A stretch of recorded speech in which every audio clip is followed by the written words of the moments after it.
So there's that. I don't know.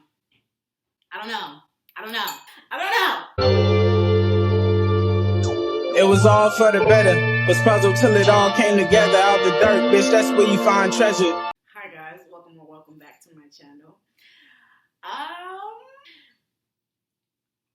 Last time you saw me on here, I was like fucking, it's $3,500 for rent out here. If y'all the crazy bald lady yelling about economics and how YouTubers, black people on YouTube is full of shit. And clearly that hasn't changed. No, I mean, a lot has fucking changed, actually, in the 3 years since I've posted a video. It's funny, I was talking to a friend the other day on the phone. Actually, shout out all my Aquariuses. We were actually like joking around, and he was like, I'd hate to be in my 20s in a pandemic.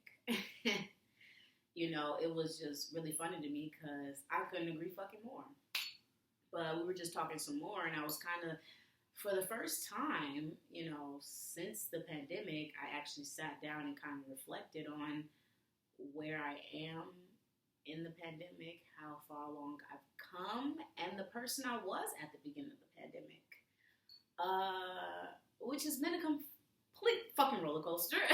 Where was I the beginning of the pandemic, and just how the pandemic has been for me in my 20s. So, at the beginning of the pandemic, I was in the alcohol industry, working at a bar. I was bartending at multiple different restaurants and sports bars.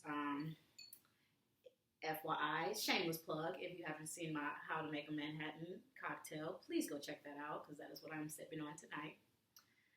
So yeah, at the beginning of the pandemic, was working at a bar, was not living in Oakland, was in school, was carrying a lot of credits. I was in a place where I lived, it wasn't that far from the college. I was actually, the community college I was going to.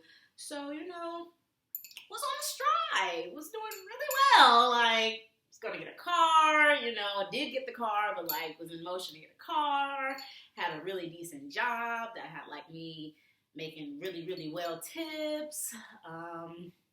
Had just gotten back from a trip to Barcelona and Morocco in 2019, that November, December prior to March of 2020, when all hell broke loose. You know, every year for my birthday, I take a solo trip, and I actually treat myself to go anywhere I want. So I actually went to Barcelona and kind of made a sideway trip to Morocco. Was just coming back from that, having the time of my life. My older sister, shout out Elena, actually got married in March. So, you know, life was going good, you know, in your early stages of your 20s. You thinking like, shit is looking up. I'm about to try and get, you know, my credits up at school, so maybe I can transfer to, you know, a school of my choice, 4-year, and, you know, go on to get that. I didn't know, I was in between like my majors, computer science, economics, yada yada. And then literally March of 2020, all hell broke loose. Now, I should have known this was going to happen, because at the time I was fucking with Aries. And nothing good can come from that. But I specifically remember him saying like, hey, I know you're in the bar, like, kind of industry and like serving, but, you know, with this whole coronavirus, there may be some bar closures and restaurant closures coming ahead. So just like fair warning you. And, you know, I'm the type of person, I've been on YouTube for a long time.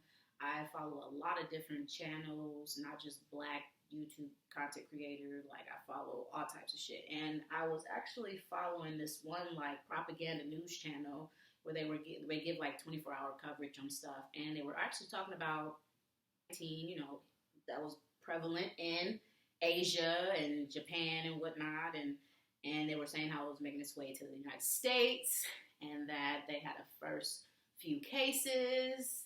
And mind you, side note, I feel like I got 19 when I was in Morocco, Africa, because I completely lost my voice, but Maybe that'll be a whole nother story time of when I took a solo trip to North Africa. Nonetheless, I knew the virus. I don't think, no, I can't say that I knew, because I don't think anybody knew the lengths that this pandemic would take in. And I was also at the time living, like I said, in another city. I was actually living on the peninsula side of California in a small town called San Mateo. And I had like a couple of roommates, and I was only concerned because I'm like, well, if I can't pay my rent and I can't work, like I have to live in this house with a couple other people. Like, I was very much concerned. And it was given like, I'm not trying to get sick, okay? So job shuts down March 20th of 2020. That's the last time, well, not the last time, but that is the last time for a while I would be working at a bar and like serving people face to face. And I was out of work. I was out of work for like 8 days. I self-quarantined myself in my room, away from my roommates. I think we all did for like 8 days. And by the 9th day, I mean, throughout all these days, I was religiously applying for jobs. Because I'm the type of person, like, I don't have... Let me shut up. Needless to say, working is not an option for me. It feels very weird to not work for me. I'm very much I've said this in previous videos, a laborer. Even though this may be opposite to what, YouTube believes a woman should be doing, I actually enjoy working and making a living for myself and being able to afford the things in my life. Not saying that a man, listen, nah. Not saying a man don't get it. Yes, serious. So, March 20th, was looking for a job religiously. Kind of came across this job at a liquor distributor very quickly. Now, I don't want to say the name of this company because it's fuck them forever.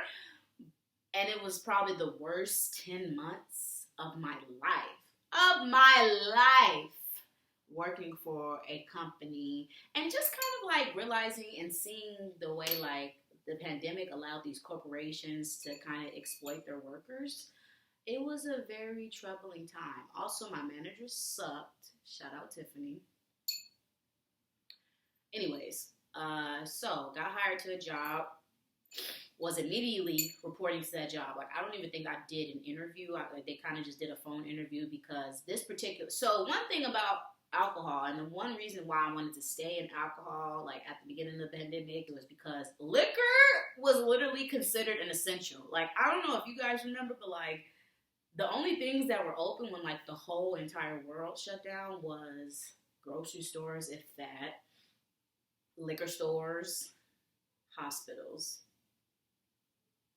That's about it, because they knew, like the government and mayors, like they knew if people did not have liquor to survive, they would literally lose their shit.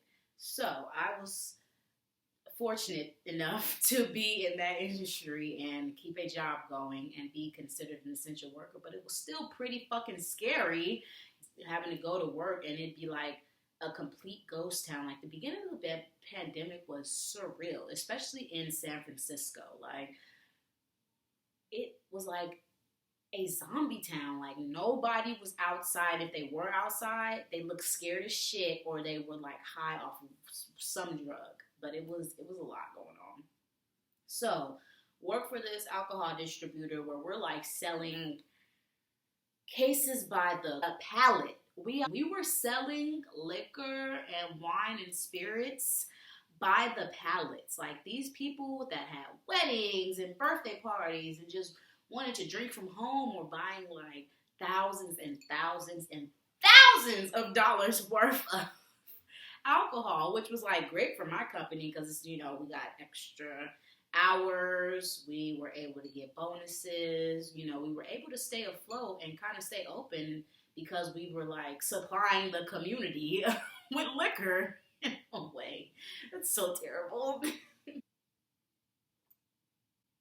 already am not a people person, and them people, when they needed that liquor, and just the way the pandemic has turned people, period. We'll get into another video about that. It's just they don't give a fuck about anything else or other people. They just want what's theirs. Well, at least that's the way of culture in San Francisco, the Bay Area, not including Oakland.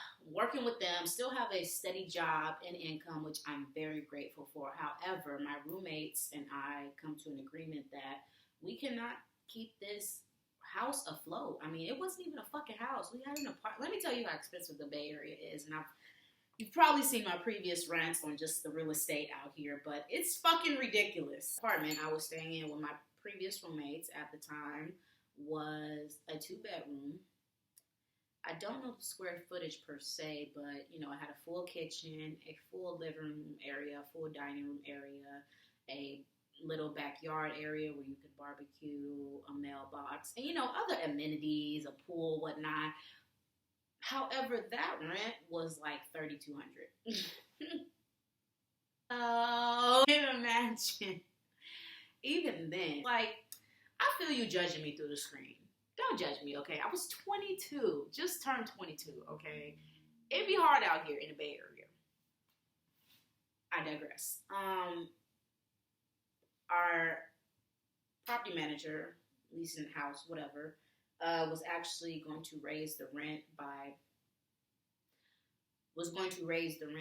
another, I think, like $100. So it was going to bring it to like $3,300 a month, on top of the amenities and, you know, all the extra stuff you got to pay PG&E. And it probably would have been about $3,400 a month. So we were like, nah.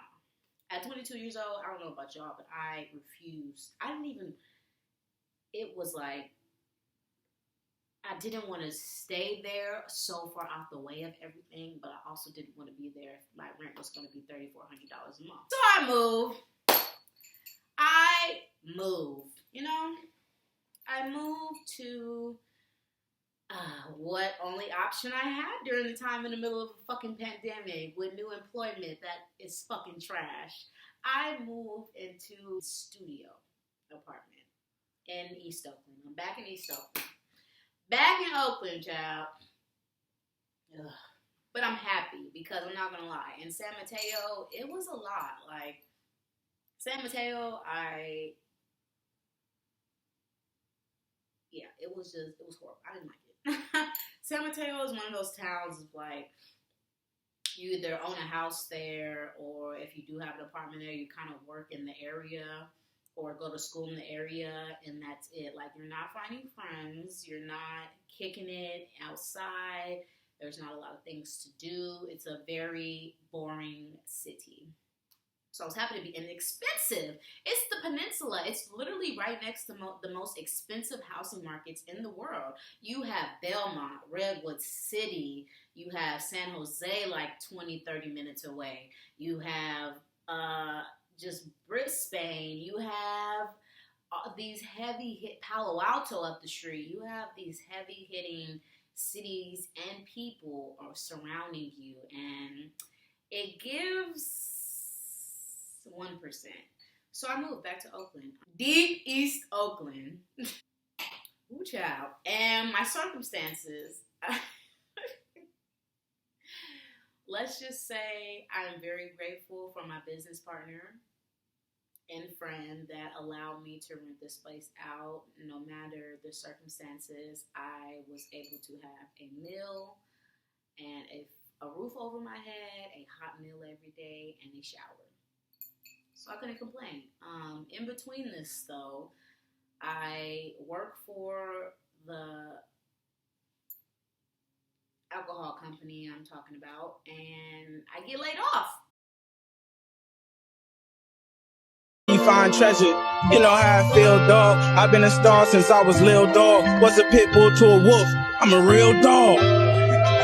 Keeping niggas hopes up, working lead the scene, I don't post up. These niggas talking about art, I'm giving life gems. I should stop calling them songs, these is life hymns. I'm just getting warmed up, had to start to call niggas. Bench press and lift the ball, niggas. 400 years depressed, it was hard on niggas. Black